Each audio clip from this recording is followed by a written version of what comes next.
인생은 이제 본인 거니까 이제 본인이 어떻게 주도적으로 갖다가 이제 투자를 할 것인가 좀 생각을 해보고요. 네. 세상의 단지가 다 똑같은 건 아니고요. 오를 네. 때도 있고 떨어질 때 있고 그다음에 이제 강세장이 돼도 그때 떨어지는 게 있어요. 그리고 지금 시장점에 대해서 좀 얘기를 더 해보면 지금 가장 문제가 되는 쪽 지점이 이번에 금리가 일순간에 제로에서 이제 위로 올라온 거잖아요. 네, 4%까지 미국 그죠. 기준으로 4%까지 올라왔죠. 네, 그러다 보니까 이게 거의 1년 만에 내야 되는 지출해야 되는 네. 그 부채 감당하는 이자 자체가 2배에서 뭐 3배까지 올라간 지금 상황이잖아요. 그러다 보니까 급격하게 뭐 매매가는 둘째치고 이제 임차로 거주하는 분들도 데미지를 받고 있는데 네. 그게 특히 이제 전세죠. 그래서 네. 전세를 기피하고 아까도 말씀하셨잖아요. 네. 전세는 더 내는 거다 지금 월세보다. 왜냐하면 월세는 2년 동안 그 금리를 가지만 그 전세는 지금 계속 올라왔기 때문에 변동금리니까. 네, 그러니까 했다라고 얘기를 하시는데 그걸 수요자들도 너무나도 잘 이렇게 알고 있기 때문에 네. 월세만 선호하고 전세를 찾지 않다 보니 네. 전세가가 이번 장에 좀 많이 빠지는 것 같아요. 이번 장도 저는 기록이 될 거예요. 나중에 돌아봤을 네. 때 전세가 이렇게 빠질 수도 있구나라는 걸 좀 보여주는 시장 같거든요. 네. 저도 예전에 장을 겪어봤지만 네. 이렇게 전세 빠진 적은 없었거든요. 근데 지금 이렇게 되는 것 자체가 네. 참 당황스러운 분들도 많을 것 같아요. 특히 많이 빠진 분들은. 그 전세가 이제 전세자금 대출 때문에 그러거든요. 그러면 이제 한번 그 그래프를 이제 이렇게 한번 그려보세요. 그러니까 그 잠깐 이제 10초만 광고를 하자면 그래서 네. 제가 이제 강의를 여러 군데서 해요. 그러니까 네. 정규 강의도 있고 특강도 있는데 나중에 이제 기회 되시면 한번 들어보세요. 그런데 그 강의 때는 제가 그래프를 쭉 보여드리는데 그걸 해보면 아주 그 그래프를 안 그래도 여러분도 한번 그려보시면 될 거예요. 지금 전세가가 있을 거 아니에요. 네. 전세가에다가 그럼 전세가로 따지면 전세가가 점점점 올해 들어와서 전세가가 점점 빠지는 걸 알 수가 있어요. 그런데 내가 세입자야. 그럼 세입자인데 내가 실제로 돈이 얼마 들어가느냐.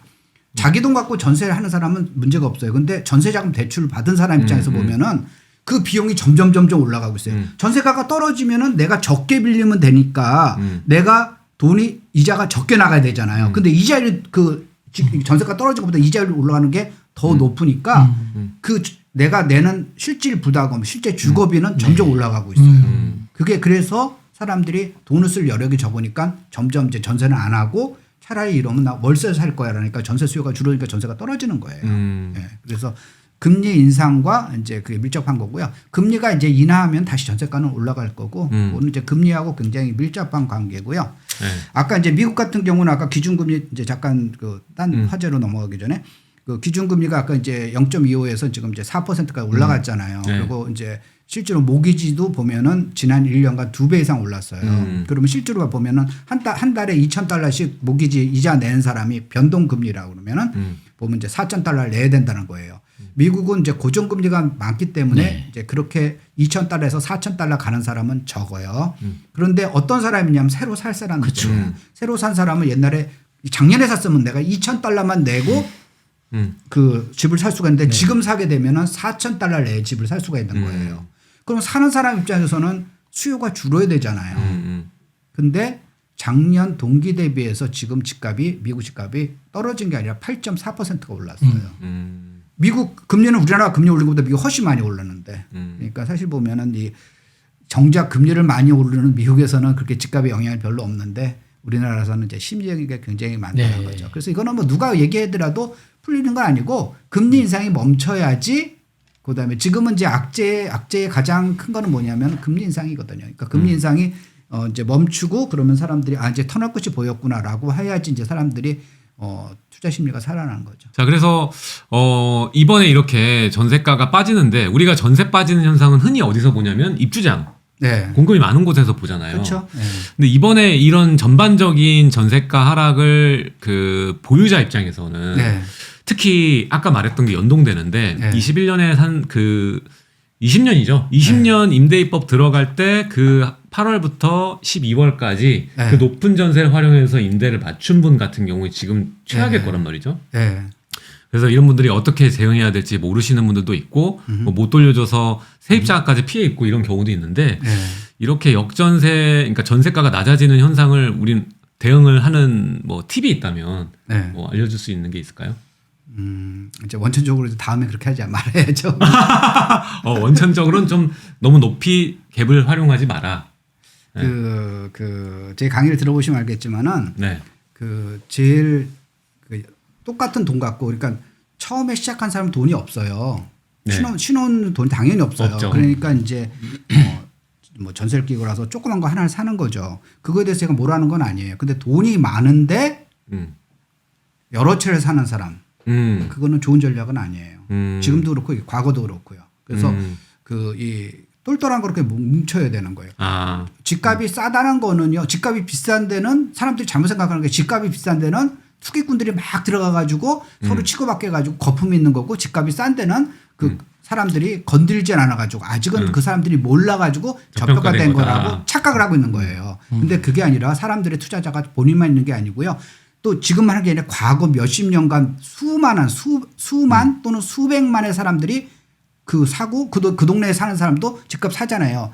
어느 지역이 집값이 싸다는 거는 입지가 그만큼 떨어졌다는 거고 뭔가 핸디캡이 있다는 얘기예요. 그러니까 똑같은 돈 갖고 내가 만약에 1억은 너무 작고 하여튼 뭐 10억의 돈이 있다고 그러면 10억의 돈 갖고 어떤 사람이 1억씩 껴가지고 10채 사는 것보다는 똘똘한 거 한 채 또는 두 채 이 정도로 하는 게 좋아요. 그럼 다음에도 전략이 아까 제가 말씀드린 시장 경제가 살아나면 아까 버스 타고 다니지 말라는 게 바로 그거예요. 그러니까 이 주택 수가 중요한 게 아니라 본인의 순자산이 얼마나 오를 것인가가 문제예요. 그래서 주택 수만 너무 거기에 연연하게 되면은 내가 뭐 몇십 채 했네 그 마음만 뿌듯하죠. 그러면 이제 또 전세가가 오르면은 거기서 그걸 갖고 현금 흐름이 생긴다. 근데 지금 장이 반대잖아요. 전세가가 떨어지면은 파산하는 거예요. 네, 파산한 맞아, 거고. 어렵죠. 2008년도에 파산한 사람 많아요. 많죠. 네, 그래서 그거는 뭐 너 잘못됐으니까 참 내 말 안 듣고 그렇게 했으니까 너 쌤통이다 메롱 그런 게 아니라 그게 보면은 지금 그렇게 하려면 이제 본인하고 이제 지금 현실적으로 다가오면 어떠냐면 이제 세입자하고 타협을 해야죠. 그래서 이제 요새 많이 하는 게 이제 저 하락분만큼 월세로 역월세죠. 그걸 지급한다던가 뭐 이런 식으로 하고 견디고 그다음에 그 중에서 이제 팔릴 수 있는 거는 팔아가지고 그거는 그냥 기본적으로 갖고 계시면 돼요. 그러니까 보면은 그러니까 주택 수를 늘리는 것보다는 주택 수를 줄이면서 순자산을 좀 늘리는 게 세금 측면에서도 굉장히 유리하거든요. 세금은 순자산에 붙는 게 아니라 총자산에 붙어요. 전세가에 대도 세금을 때려요. 그러니까 내가 어떤 5억 원짜리 집을 샀는데 내 돈은 1억 원 들이고 4억에 전세 끼고 샀잖아요. 내 돈은 1억밖에 없어요. 근데 세금은 5억에 대해서 나와요. 그렇죠. 재산세나 종부세나 모두. 그러니까 그거에 대해서 너무 몰입할 필요 없다. 주택수에다 늘리고 그거 하지 다음에 시장이 살 때 절대 그렇게 하지 마세요. 근데 그때 가면 또 다 까먹고 이제 늘리죠. 그러니까 제 강의를 들었던 분들은 그렇게 안 하는데 그러니까 이렇게 약세장에는요 시장이 강세될 때를 생각하고 여러분이 어떤 행동을 하세요. 강세장에는요 약세장이 올 걸 생각하고 하세요. 그러면 아무런 문제가 없어요. 그런데 대부분 보면은 대부분 어떤 상황이 오면 이 상황이 계속 영원무궁하게 지속될 거라고 생각을 하는 거예요. 근데 지금은 이제 약세장이니까 지금은 현금이 있는 분들은 굉장한 기회를 맞은 거죠. 맞아요. IMF 때의 저와 같이 굉장한 기회를 맞은 거니까 나중에 와가지고 이제 한 10년, 20년 지나가지고 여기서 와가지고 또 저는 할아버지 돼가지고 두 분하고 해가지고 그러면 제가 말이야 그때 아귀곰인지 곰새끼인지 말이야 그 나왔을 때 그 얘기 듣고 내가 그때 영감을 받아가지고 그때 집을 몇 채 뭐 한두 채 샀는데 그게 그때 뭐 대박 쳤네 뭐 이렇게 할 수도 있는 거잖아요. 그렇죠. 그러니까 지금이 이제 기회가 될 수도 있는 거니까 그때 이제 한번 잘 생각을 해보시고요. 그다음에 이제 나중에 이게 시장이 살아났을 때 그때는 지금 생각을 잊지 마세요. 절대 잊지 마세요. 그러니까 아까 적어놓으세요. 지금의 여러분의 심정이나 이걸 적어놓으세요. 그러면 이제 실수할 일이 없어요. 좋은 말씀입니다. 미리 이제 그러니까 이제 뭐 부정적인 시장 상황에서 이제 그런 때일수록 이제 어떤 공포를 이겨내는 용기가 필요하고 또 긍정적일 때에는 욕심을 제어하는 게 덕목이다. 뭐 이런 말씀을 살아있는 경험을 토대로 이제 여러분들에게 해주시는 것 같습니다. 일단은 그거 같아요. 이게 자기가 감당할 수 있을지 없을지를 본인이 잘 알잖아요. 그러니까 거기에 맞춰서 투자를 하면 되는 것이고. 근데 저는 사실 그 양쪽을 다 겪어봤는데요. 초반에는 왜 여러 차례 살 수밖에 없었냐면요. 네. 돈이 너무 없었어요. 돈이 너무 없어가지고. 그렇죠. 초기에는 돈이 없는 분들이 그렇죠. 적고 사는 거에 대해서 전 뭐라고 안 그래요. 그래도 사야 돼요. 제일 부러웠던 게 아파트를 사는 사람. 너무너무 그게 부러웠던 거예요. 아, 저 돈이면 내가 콩알에 막 콩알. 맞아. 네. 아무튼 이제 그렇게 도약을 했는데. 그랬던 시절이 다 있죠. 네. 그렇죠. 네. 저도 금수저는 아니고 이제 제가 신혼을 갔다가 네. 1,000만 원짜리 다가구 주택에 1,000만 원짜리 전세를 시작했어요. 옛날 전세가 1,000만 원이었어요. 방 한 칸짜리. 뜨뜻한 물도 안 나는, 그러니까 욕실에 뜨뜻한 물도 안 나오는 새마을 보일러라는 게 있어요. 옛날 연탄 보일러라고 새마을 보일러. 그런 데서 시작했어요. 그러셨군요. 1,000만 원짜리. 예. 제가 돈 모아서 그거 갖고 이제 첫 저게 들어간 거죠. 부모님은 저를 잘 키워줬으니까 대학교까지는 공짜로 제가 부모님한테 덕을 받잖아요. 그걸 끝. 그죠. 훌륭하게 잘 키워줬으니까 고맙습니다. 끝이고 그다음부터는 제가 이제 벌어서 결혼하고 그다음에 이제 그거 갖고 자산을 일으켰죠. 대단하시네요. 일단 잘해주면 안 돼. 그래서 너무 막 주력을 하지 마. 자식한테 돈 주면 버리는 거예요. 그거 봐. 자식한테 내가 말했지. 자식한테 그러니까 사랑을 주는 거 아직 몰라요. 너무 그거에 대해서 지금 현재 보면은 자식한테 뭐 집을 며칠 줘야 되고 어쩌고 하는데 아니 그 자식은 자식의 인생이고 나는 내 인생인데 자식한테 왜 줘? 그러니까 대신에 자식한테 노하우나 그런 용기나 그런 지식을 줘야죠. 그런데 대표님 지금 직방 TV는 그 자식분들이 많이 시청 중이십니다. 그래요. 제가 욕을 먹겠네. 죄송합니다. 죄송합니다. 자식의 부모님들 부모님들 자식한테 많이 주세요. 네. 일단은 이렇게 되고 이제 그게 중요한 것 같아요. 22년 지나갔고 23년 부동산 시장을 대략적으로 생각을 해봤을 때 좀 어떻게 흘러갈 것이다라고 생각이 되시나요? 상저하고. 네.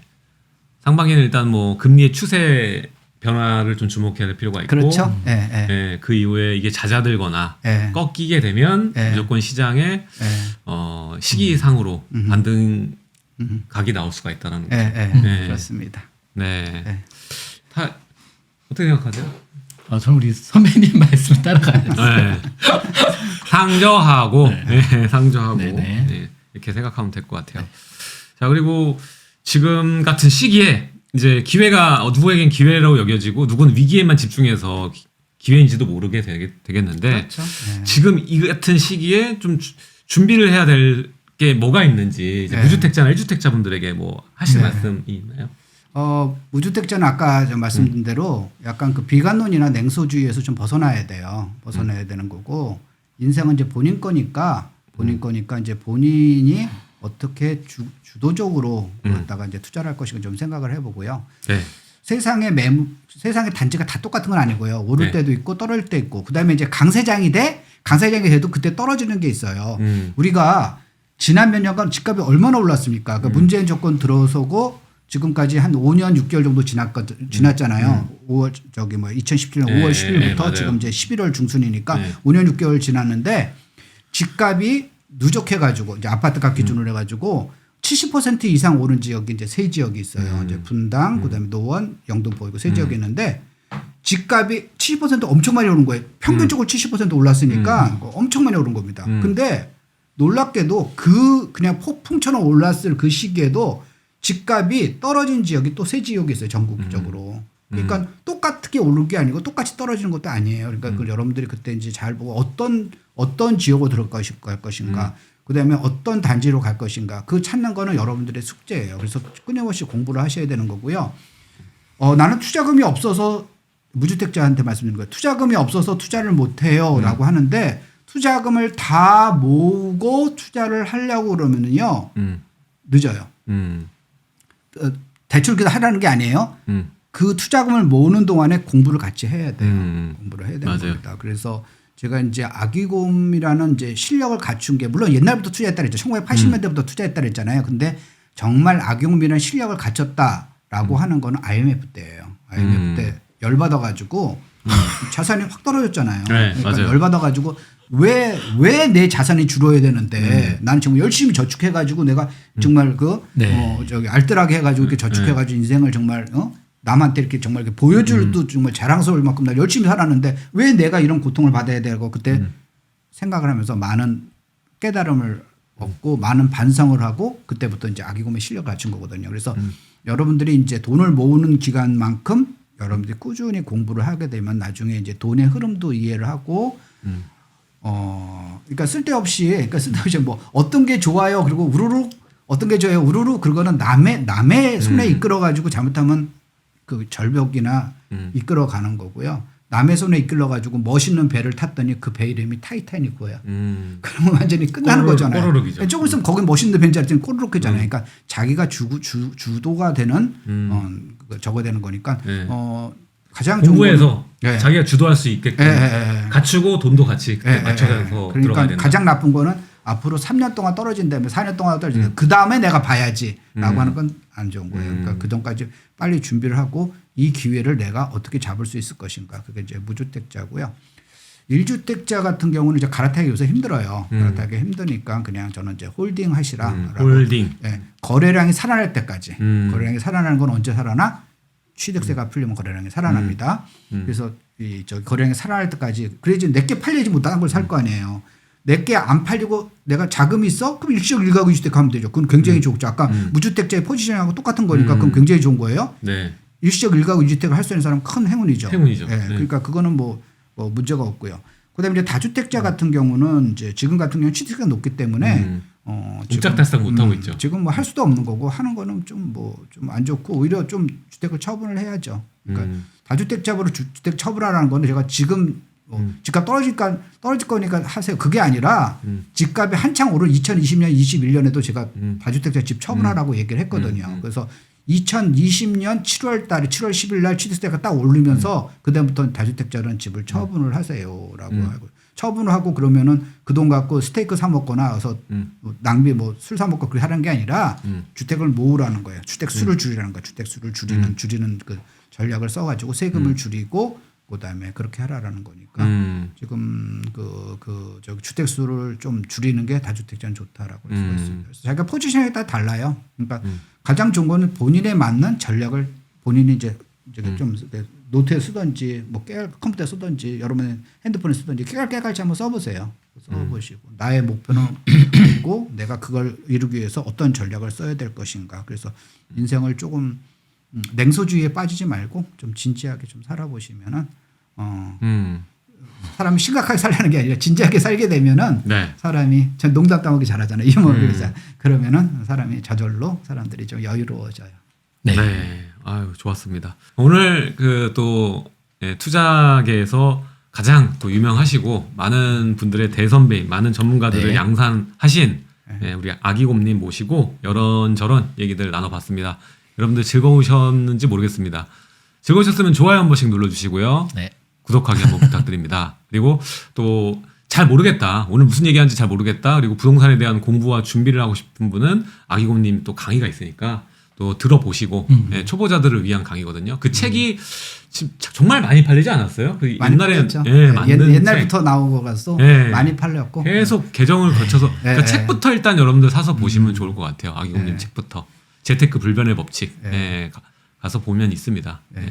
자 오늘 고생하셨고요. 지금까지 썰브라더 놀라운 부동산 놀부 부사병법 박병찬 그리고 아기곰이었습니다. 감사합니다. 네, 감사합니다. 감사합니다.